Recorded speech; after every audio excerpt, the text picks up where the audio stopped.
Urup geni mobat mabit katrak angin. Urup geni panasmu sumelet. Nggogra brongot ati ingkang perih. Menungso sumebar hambabar mring jagat traya kaya kelangan jati dirining bangsa. Paten pinaten jegal-jegalan Gusti tansah amayungana mring lakuning para titah ingkang hambet tuwajuh manembah.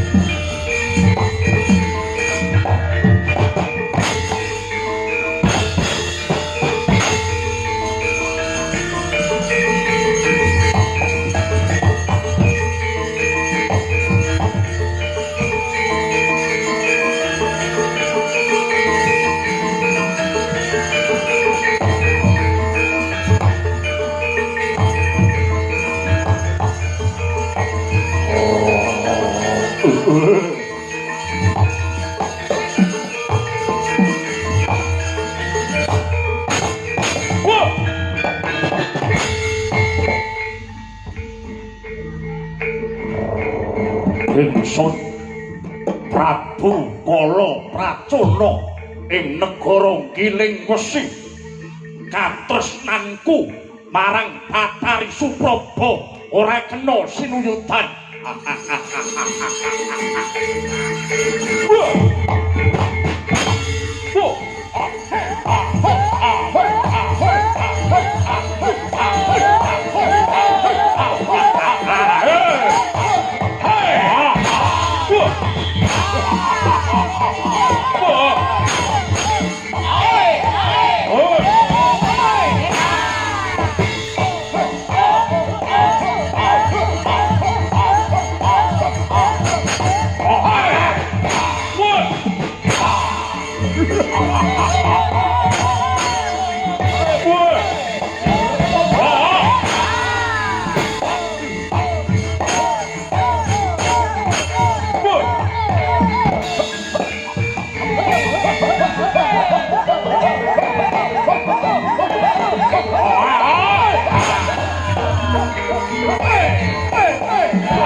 Rumawayun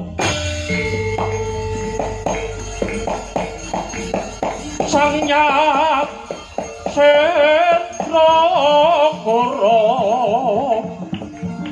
rupa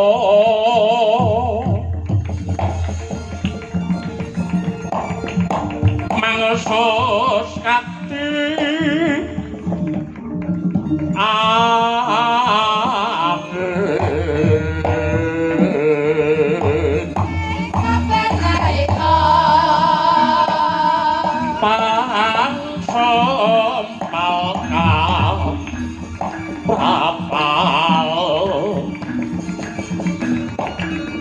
selo kaplesan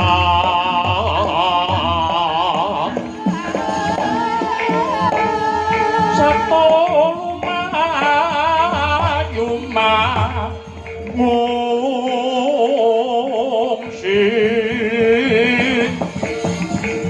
ajanta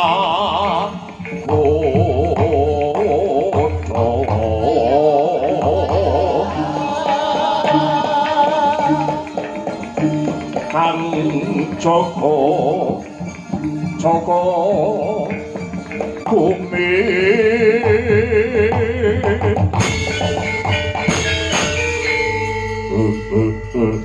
Ratala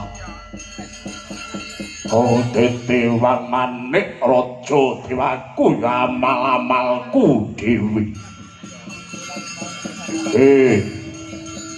warung kanata ing negara Giling Wesi Sekipu Tantra wonten dawuh katimbalan sinuwun amiji dumateng pisuwananipun ingkang abdi kula pun patih Sekipu apa ndadekake kadyating ati wadoh sonawe cerak sangsaya panjenengan raketake nuwun inggih sinuwun wanter tinimbalan paduka ingkang sinuwun kepareng hamiji dumateng ingkang abdi kula pun patih Sekipu Tantra monggo kula aturi paring dawuh ingkang tetela sinuwun ya Sekipu kalungguhan iki rasaku wajur rasaku ketawur yawit saka aku iki gandrung keyungyun kelawan mantasaning widodari kahyangan sing jenenge Bathari Supraba Sekipu piyuh rasane wong gandrung wuyung kok nganti kaya ngene teh malah nalika samono panjenengan ingsun wis duweni pambudi daya kang sarta karti sampeka munggah ana ing kayangan Suralaya nglamari marang Bathari Suprabawati nanging nyatane katresnane Pracona ditampik dening para dewa lajeng kersa jengandika ingkang sinuwun kadosa pundi ndadekake pingket rasaning atiku kumacelu kepengin tak pondong ngemot Supraba mapan ana negara Giling Wesi sumanding marang lengkah ingsun mapan ana ing kene longan saka kuwi yen to dijaluk sarana waris para dewa ngulungake Bathari Suprabawati kalungguhan iki dirudha paripeksa kowe minangka dadi sapu kawating praja negara Giling Wesi aja wedi kangelan mungkal ning kayangan Sulalaya jaluken sepisan jiki Suprabawati supaya mapan ning Giling Wesi parandene para dewa guguk ngutha waton bondan gajah larkang tanpa ratu kayangan Sulalaya kawinen sungsang bawana balik sendika mangestuaken dawuh sinuwun terwaca dawuh pandika ingkang sinuwun Prabu Kalapracana kemareng bidal benjang napa aja kaya bocah cilik kaya bocah gedhe wae kalungguhan iki wek lampit brungkak kimpul gajah gelar singa tanpa barong singa tanpa barong atus pundi singa barong muka ning kaya sendika niku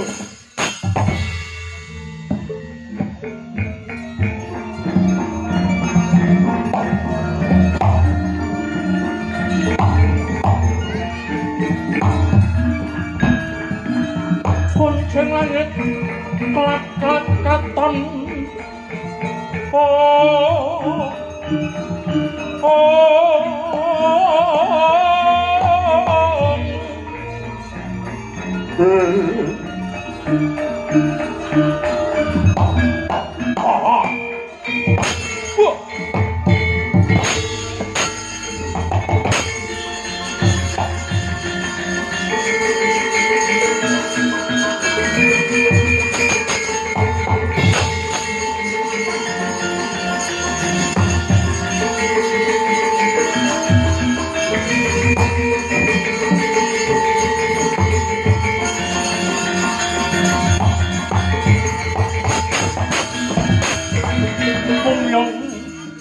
kang pratangga busekan kang salma kumpul sajuru-juru satata tancarung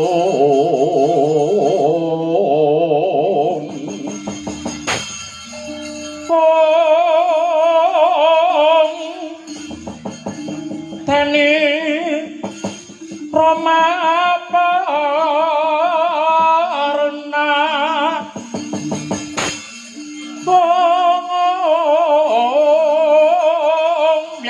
cuaca kang bendeng ungkung pisan nindya mantri kami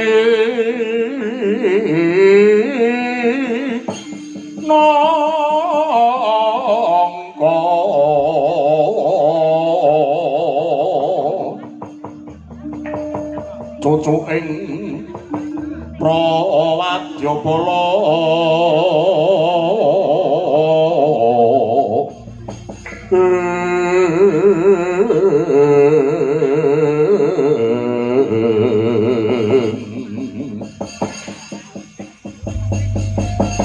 Togo wonten dawuh lo kaget kowe tak tingali ana ing kene biasa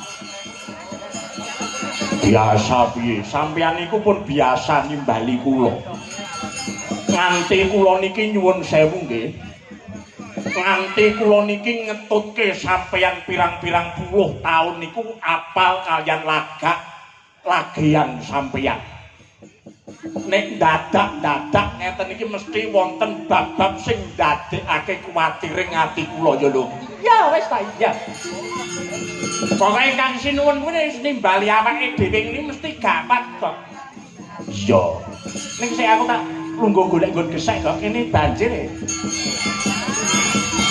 iya aja nganti teles ya Kang iya wonten dawuh kowe nate gandrung apa ora, Nun? Kowe nate gandrung apa ora? Kulino nek kula niki. Napa mleh kula riyen pas jaman isih nom-noman kula niku wis ngentek-ngentekke napa-napa saderenge rabi kalih bojo kula niki. Sinten sing boten ngundangaken kebagusane togok riyen. Nek sakniki pun boten dene arep dicontoh kali adik-adik kula niku nggih sumangga resiko tanggung penumpang ngoten. Mergo nek wong sing jeneng tresna niku nek tresnane salah niku mengke iso ndadekake blai kanggone sing tresna, nek tresnane bener niku mengke iso dadi kamulyan lan kamukten niku wong tresna. Mangkane wong sakurunge rabi nika mesti digawa tenggene wong tiyang pinter, umpamane wetone niku mengke digathukne iso tiba bener niku mengke nggih bener, umpamane digathukne niku mengke ora bener nggih nyatanipun boten bener tenan. Pintere wong Jawa niku wonten mriki menika ngilmunipun ngilmu titen. Pramila saking menika ngati-ngati menawi dolanan tresna niku nggih wonten mriki menika. Menawi prinsip kula menika sik enom dintek-entekne nakale ora apa-apa, sing penting engko nek rabi dibaleni meneh. Dibaleni meneh denggelmu mlocot. Engko nek rabi duwe anak yo mari kok. Mari ning mesti ngono kuwi bakale ana momen-momen tertentu. Bakale nduduhake kumate ra ngono. Ora aku tobat tenan kuwi bojoku melu tak kepuk dasmu. Ora kok saiki HP-mu ora tau diceki bojomu kok. Ora wae sanjine kowe ngerti kok bojoku kuwi. Aja blawanan pripun sampean gandrung kali sinten? Ora ana sing tak tresnani amung kejaba mantasaning widodari sing jenenge Bathari Supraba. Nun, Bathari Supraba. Ora sampah kok ora. Ora sampah, ora dar-dar dader iki mengko kek piye butuhe ngono wae mergo iki wis wengi ya lho. Wis siap. Sampe jam 1 rampung ya gak ora. Jam 1 kuwi kesenengan niyagane jam 1 rampung. Bayarane genep jam 1 rampung. Piye kowe duwe ular-ular apa? Mboten badhe ngaturi. Ning sampeyan nika kedah enget sing naminipun jodho tali mangsa. Sampun wonten perangane piyambak-piyambak bilih raseksa menika kedah rabi kalian raseksi. Bathara menika kedah rabi kalian Bathari. Nek panjak yoga nek kuwi bebas. Sing dipilih sapa? Sampeyan kedah ngugemi niku. Napa melih sampeyan pun dipun tampik to kalian para dewa? Yo, aku ditampik lawan para dewa. Lajeng aku kongkonan marang patih Sekipu Tantra supaya munggah oleh kayangan ngorak arek kayangan. Lah niki. Kelentune sampeyan dite mriki niki. Ditampik karo wong wedok kok nesu niku cara pundi? Niki malah boten ngatonaken jiwa pramila paduka. Nek ditampik kalih wong wedok niku carane pripun? Wong wedok niku genti nampa katresnan paduka. Wonten ora apa kuwi ora ditampa karo katresnane malah ora arek kayangan niki mengke bakale blai. Napa melih kados paduka nyuwun sewu. Kula kok boten dumuk paduka menika adoh kalian Gusti kang karya jagat.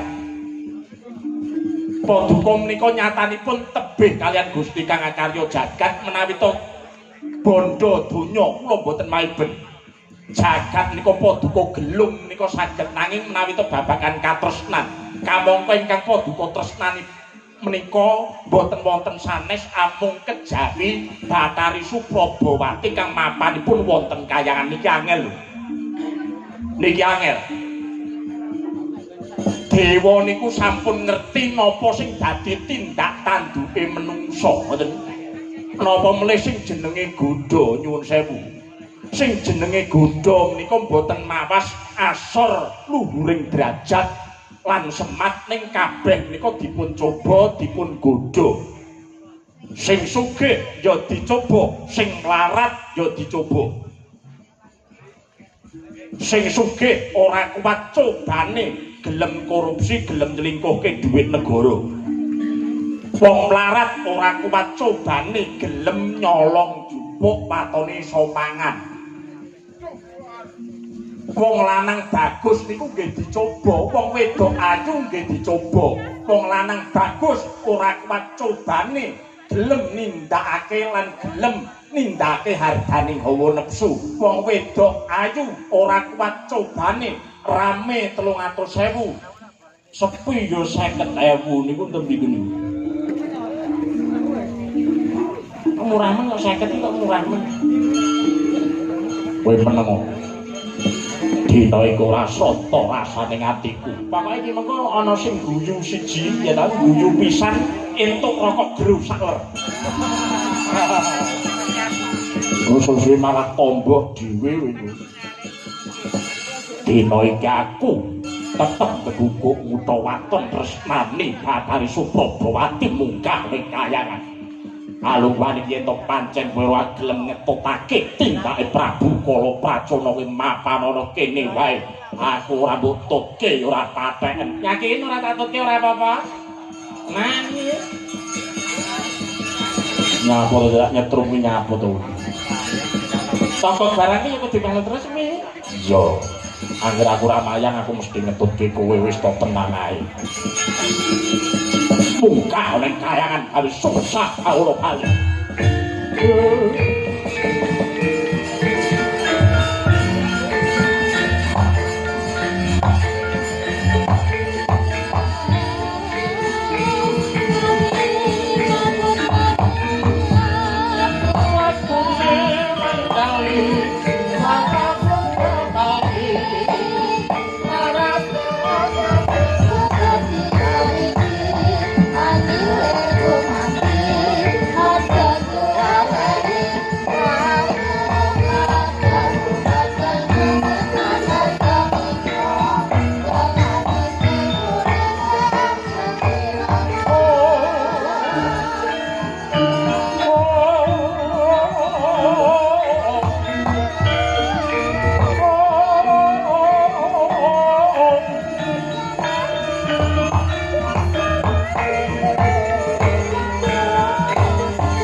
mangawur-wurahan pengarane kacurit Koma guru kongso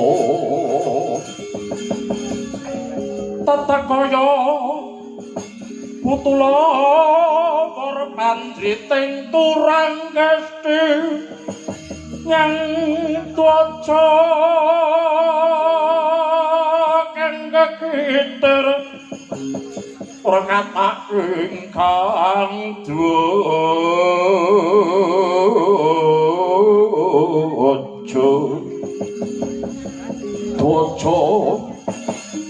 layu sopi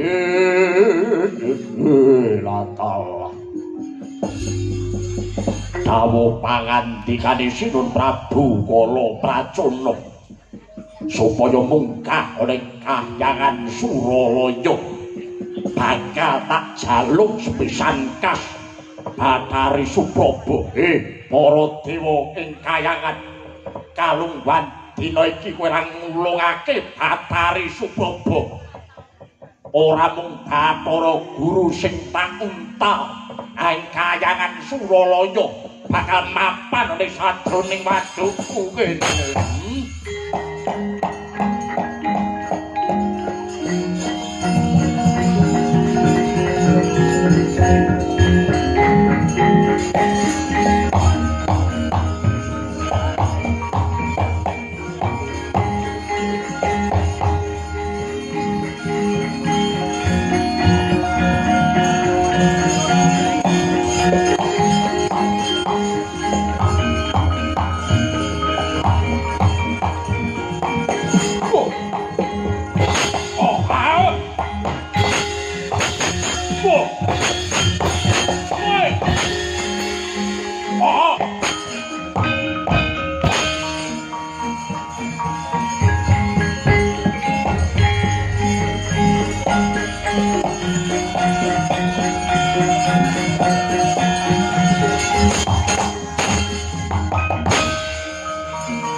Prang campo yam modal loro kadet wirating kloto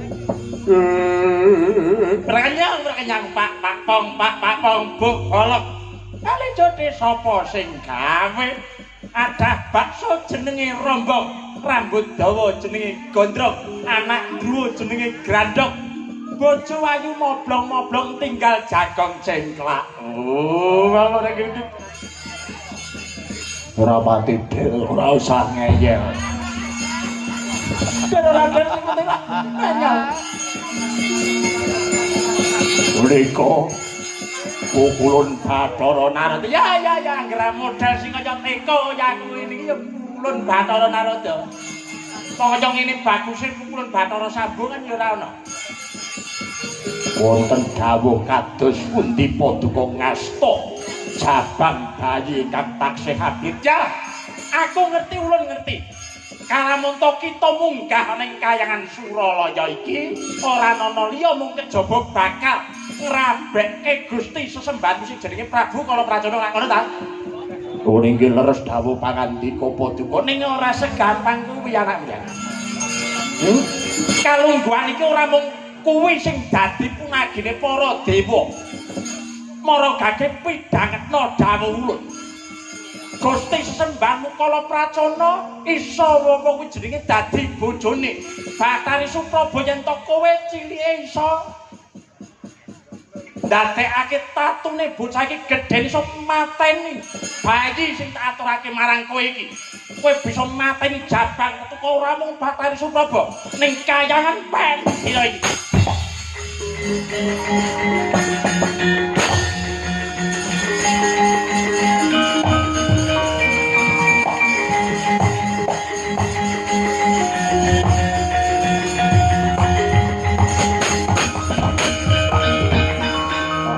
pikir-pikir ki dewa ki saya pendak dina pendak wengi pendak dina ganti sasi uteke saya suwi saya stres. Nalika sawana Sinun Prabu Kala Pracana bakal gulung kayangan bae kelakon lah kok iki jabang bayi durung ilang pupuk lempuyange isih empuk bun-bunane lah kok malah dipakake aku. Bocah bagus, alungguhan iki kowe aja alok swargamu mapan ana ing sajroning telakku kene.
Bayi capopo.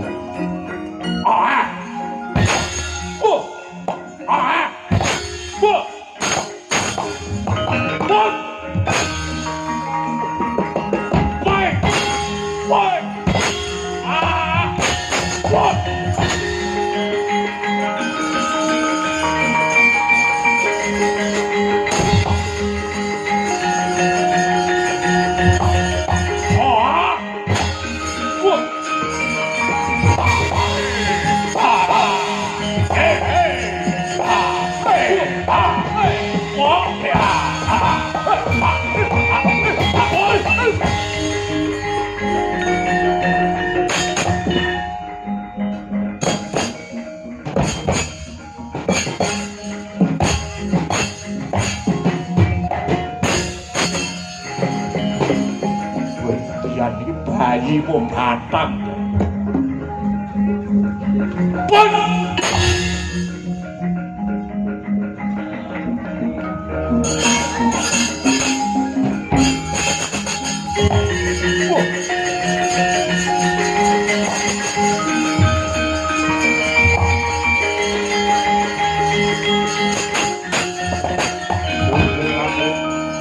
Lap-lap katon lere gendang ngalih Risan mawet kandung latalah toblas biyuh iki jane bayi po batang bocah cilik durung ilang pupuk lempu yang isih empuk bun-bunane parandene tak cokot genti joget tak banting malah rayak ngusang puyang malah iso jogetan seser iki besok gedhe sithik mesti wani ngedoli sawahe pake bocah iki. Lah salah dewa aku ora sudi nandingi kribane bocah bayi kaya ngene. Para kake pungsaku ora ana liya sisa babak kawan kribane patih Sekepu dewa.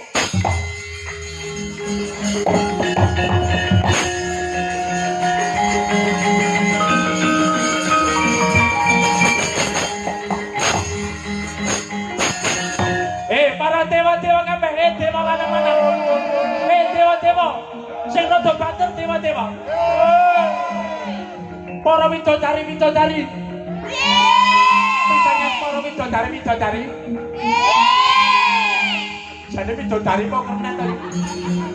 Kalungguhan iki mara gagik cawiske.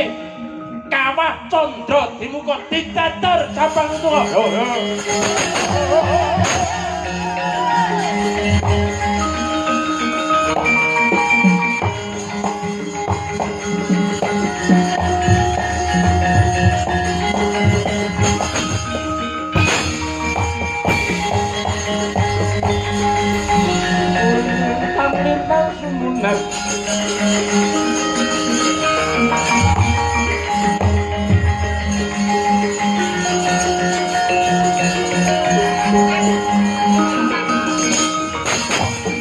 Jabang tetuko besok bakale bisa diwasa ngrurah angkara murka.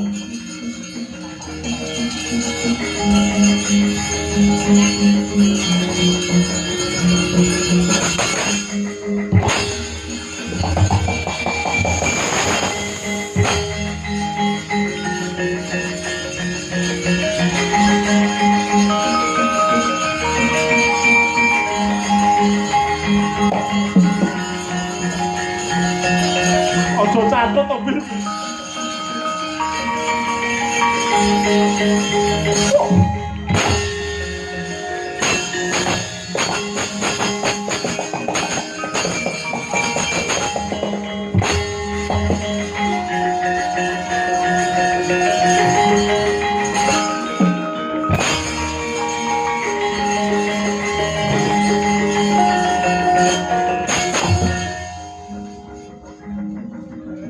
Ora dileboni sing gedhi-gedhi randang gedhi bocah iki.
Kawuhanana kalamunta dina iki kowe wis isa dadi Jaka sing gagah pidetsa.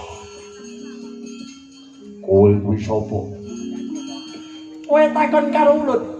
Iya. Kula niki para dewa. Dewa kuwi apa? Dewa kuwi sing mapan ana ing kahyangan. Wis aja takon terus iku rampunge ora pedang bar-bar iki kok.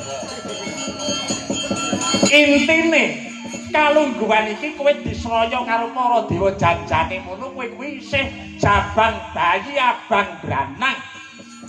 Nang jawet saka panguwasane para dewa kowe didadar ning kawah candra dimuka dadi jejaka bagus sing kaya kowe kuwi. Mula kang saka kuwi kalungguhan iki mara gage tindakna wajibing para satriya ora ana liya mung kejaba ngrurah satruang kara murka sing jenenge Prabu Kalapracana. Sing dina iki nyeraya marang ya kuwi Patis Iku Tantra.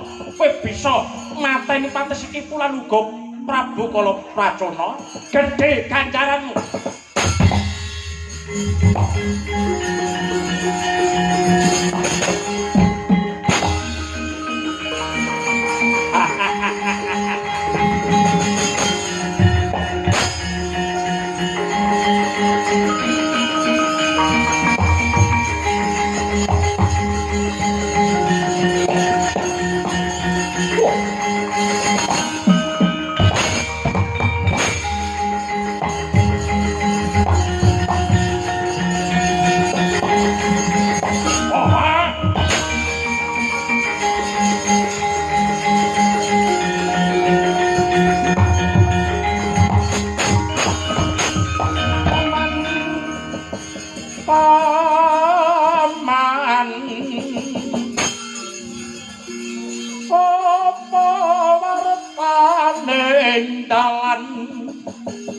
Dalan akeh wong mati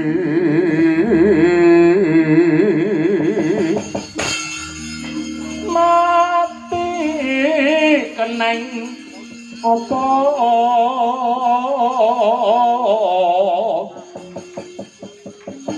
mati den kaniyaya suta caca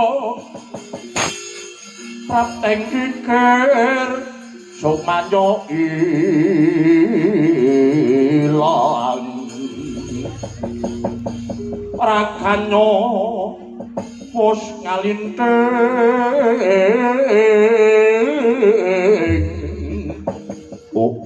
la dalah iki ana jejaka bagus sing ngontapake krigaku wis sapa Gus takon lawan aku jagune para dewa kayangan Suralaya jenengku Jabang Tetuko aku menjadi isih Jabang banjur kalungguhan iki wis ndungkap diwasa didadar dening para dewa sago nginger tanceping gulumu piye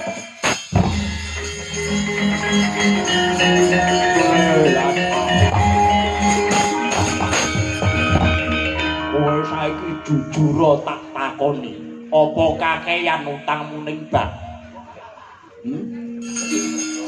bocah kaya dapurmu wani nantang marang Patih Sekipu Tantra alungguhan iki mara gagene buktek aku apa kowe sing jengkelan sirahe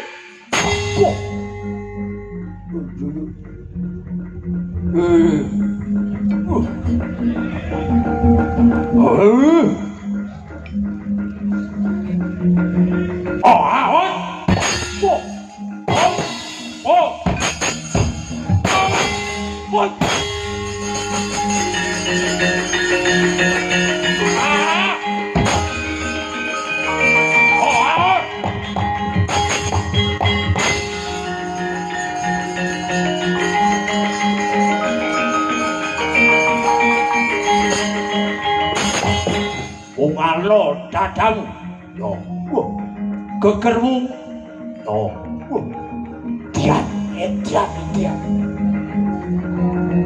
cokot kowe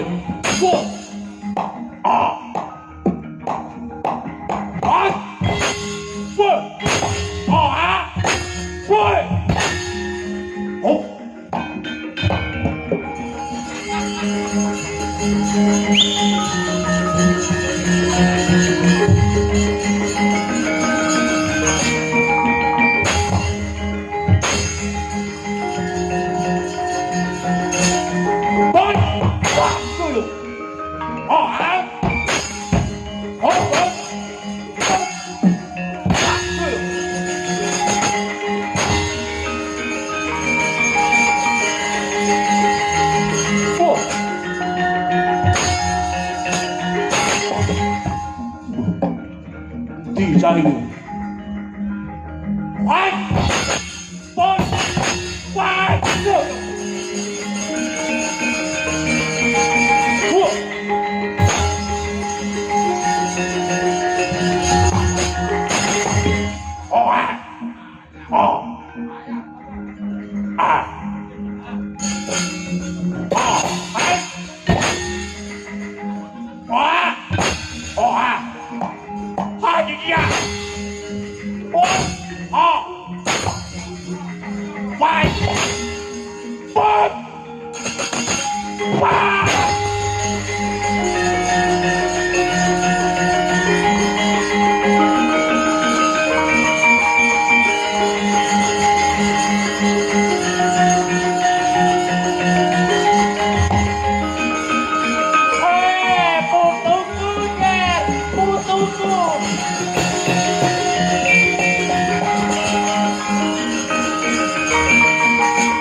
Bagus tenanan, putuku bagus tenan, putuku deng.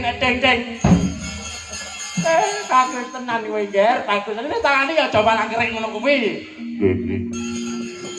Lagi iso mateni buta tangane malah ngerek kowe udane pucet ngono. Kowe wis iso mateni Patis Ki Putantra sing dayane kasektene ngungkuli titah-titah liyane. Iki mau kamane. Sampeyan tutu kok. Terus pundi? Ki mau mati mbok kapakne iki mau sing Ki Putantra. Kula cokot. Satriya ora kena nyokot ngono. Kena nyokot ning pas ora ngerti wong ngono. Sakler gru. Nyokot ora kena ning ngemut entuk ngono. Lajeng kados pundi? Iki kene. Gandeng kowe wis bisa munah Satru Angkara ya kuwi pati Sesi Putantra. Iki mau aku wis antuk dawuhe Sang Hyang Pramesti Guru. Iki mau ulun wis entuk dawuhe Sang Hyang Pramesti Guru supaya kowe dadi Nalendra Ratu ana ing Kahyangan Suralaya abebisik Prabu Guru Putra. Patahan kowe iso mateni ya kuwi Prabu Kala Pracona sing bakal gendhak Sikara marang Bathari Suprabawati.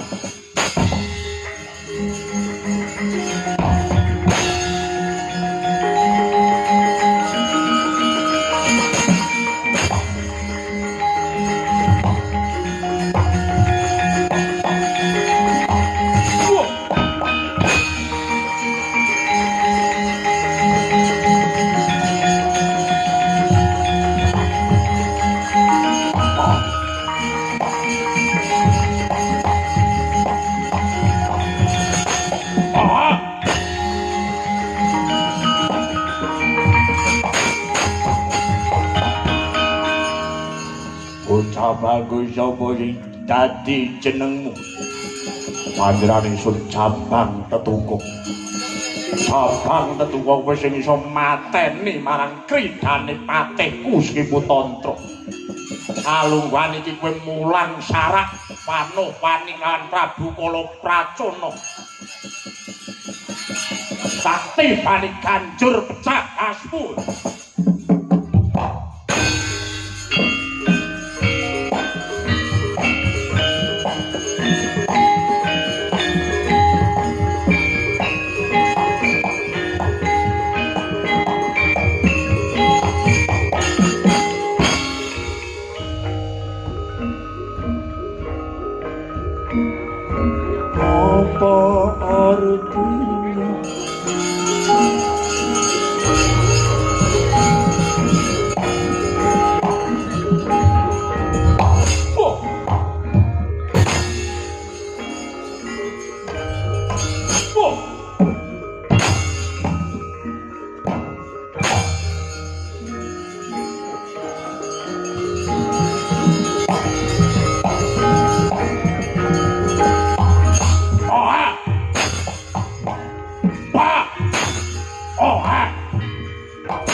digawak niki pas angin ora are lunyu ini tangan nabil apa gaweane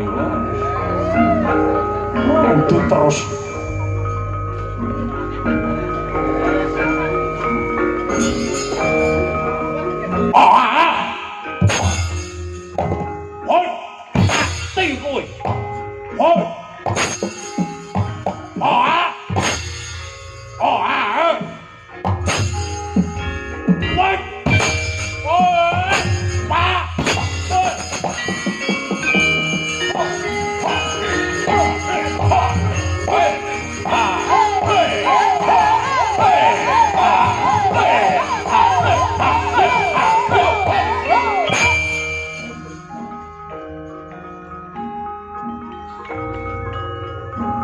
kalau sabetanku tidak begitu bagus, kamu jangan kecewa ya istriku.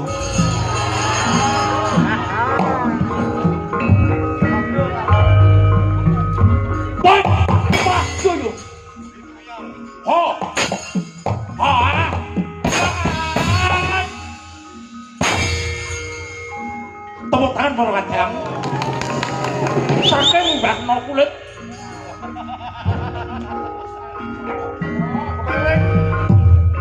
Aduh, aku malah ketiban campur.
Rekotosan atau kocokinon Bapak sangar kosuto Kapiro resno